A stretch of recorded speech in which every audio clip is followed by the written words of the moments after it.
You're listening to a new episode of Girl Down Podcast with your host, me, Aeon. So sit back, relax, and listen as I unpack the uncertainty of my 30s, one episode at a time.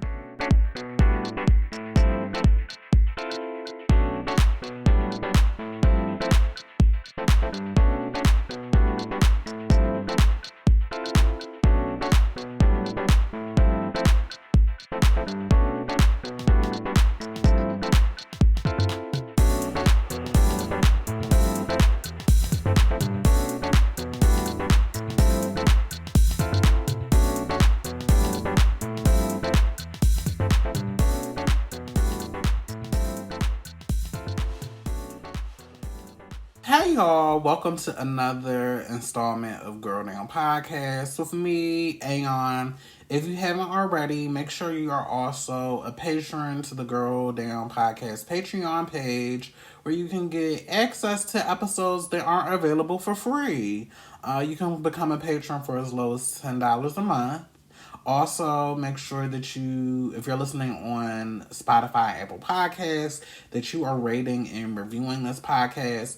And if you have any reactions to today's episode, make sure that you are emailing me at girldownpodcast@gmail.com.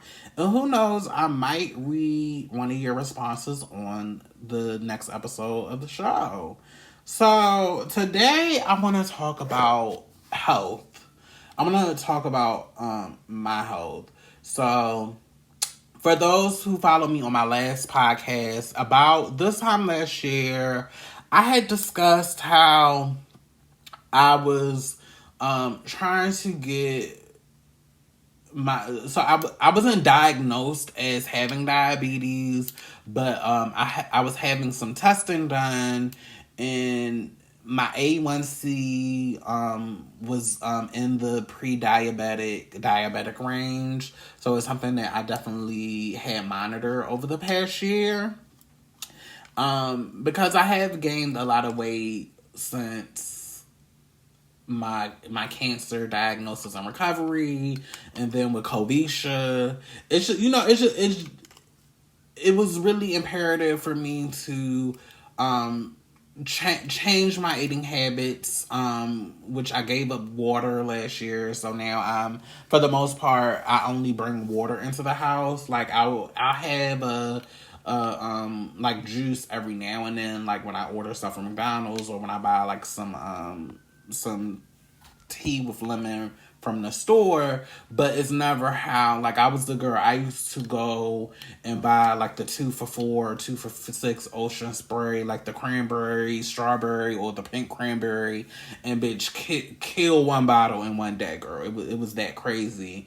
And I talked about how I was noticing, in addition to the weight gain, I was starting to have problems with my vision. Like I would wake up and my vision would be blurry. So when when we went over my results, I definitely put 2 and 2 together, and I knew that I needed to make some changes.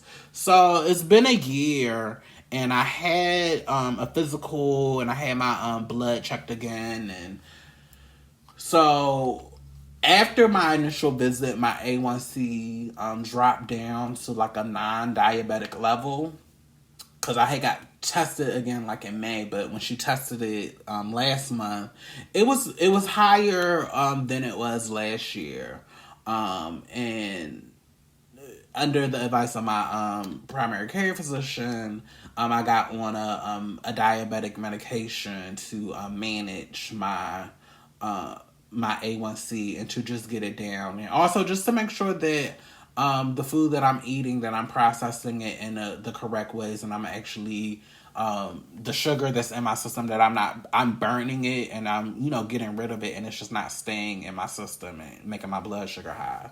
But I just wanted to have a conversation, because I can't lie, I had a lot of shame around, and like I said, after my last visit, my A1C was in a diabetic range, but my physician didn't formally diagnosed me as being diabetic.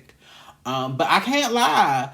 My physician offered that medication to me last year, and I just refused it, and I was like, I can handle this on my own. All I have to do is work out and change my eating habits and, do this and everything will be okay.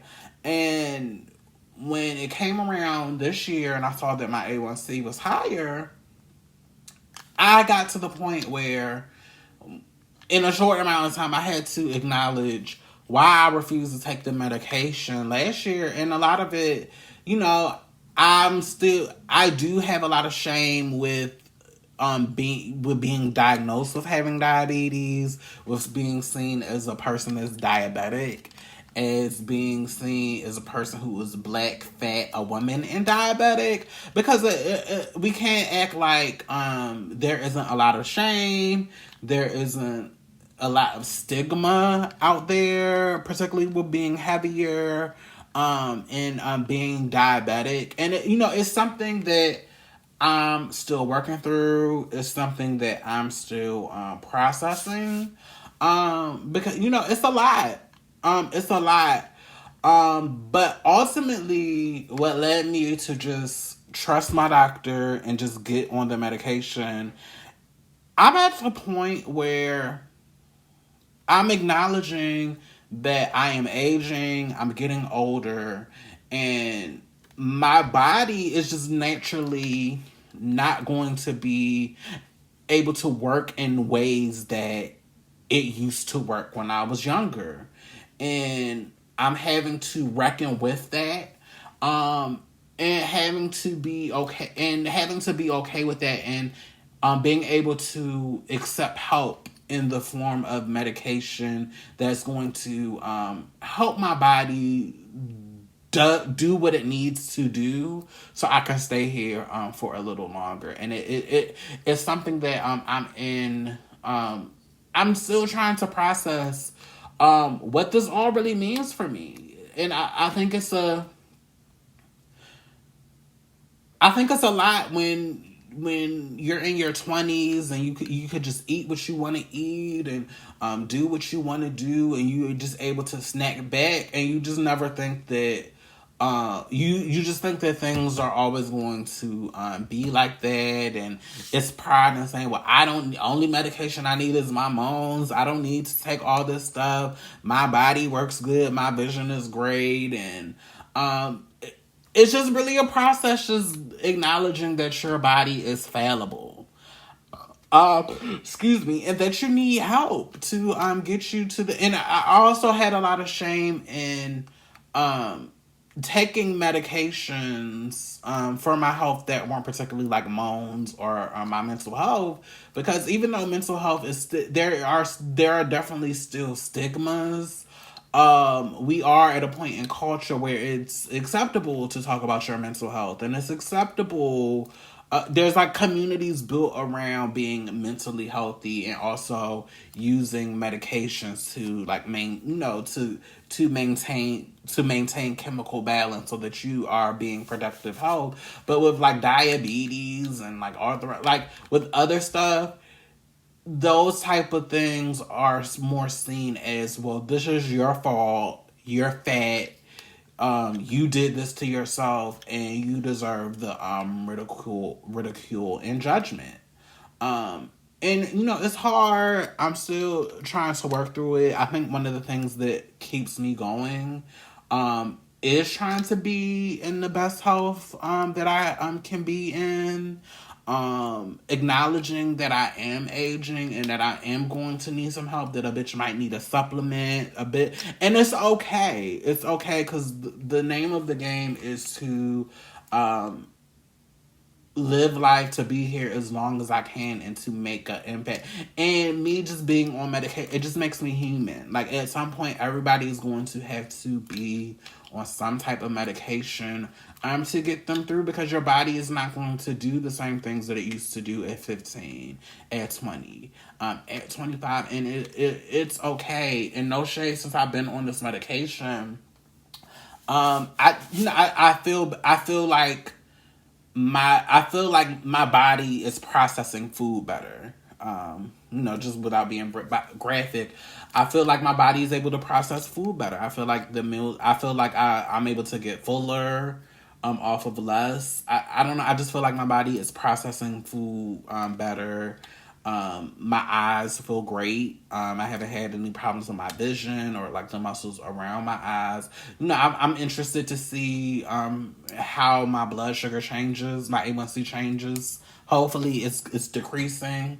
Now that I've been on this medication, and I don't know. I'm not a doctor, and I think in this time now with people that think they know more than medical professionals, and particularly with like this vaccine and people just feeling like they're smarter than doctors when it comes to vaccine, like I know my lane. Like I know that medical racism and all of that stuff exists, and the BMI metric is trash. And my nurse practitioner, when we talk about like my weight and stuff, we don't talk about losing weight for the sake of losing weight, which I appreciate. And she openly tells me that the BMI is trash. Like, she prepares me for what other medical professionals would say, but that her thing is not for me to lose weight. Her thing is for me to maintain health, whatever size I'm at. And I'm so appreciative to have a medical professional that just has that competency and that has that knowledge and that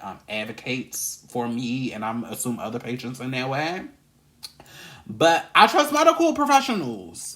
And I know my body, but I don't know medicine. I don't know biochemistry or biomedicine.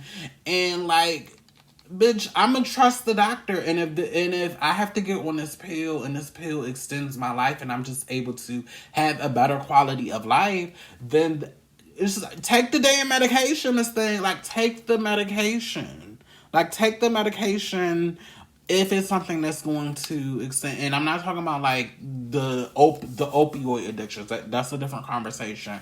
I'm just talking about stuff that can just improve your health and that can just have you living a better quality of life, and just work through that stigma. And like I said, I'm still working through the stigma now, because it's a lot of stigma. It's a lot of fat shaming, fat phobia, racism. A lot of thoughts that come up when I, think of me having diabetes, and, what that's going to mean. Is that going to make me less desirable? But I'm just being honest, saying I'm working through my shit. But at the center of it, I want to be healthy. I want my body to function as good as it can for as long as the universe will have me to be here. But that's just a little bit about my journey. If you have any reactions or you have any thoughts, please feel free to send me an email at girldownpodcast@gmail.com. I would love to read some of your responses, or if you don't want me to read it, I would just love to read it personally. But I just thank you all for the support, and I will see y'all on the next episode. Bye. Thank you for listening to another episode of Girl Down Podcast with me, Aeon. If you like the show, please be sure to go on over to Apple Podcasts and rate and review this podcast. Also, make sure that you're engaging with me on social media. Also, if you have any inquiries or you want to send me any questions, be sure to email me at girldownpodcast@gmail.com. Until next time, bye y'all.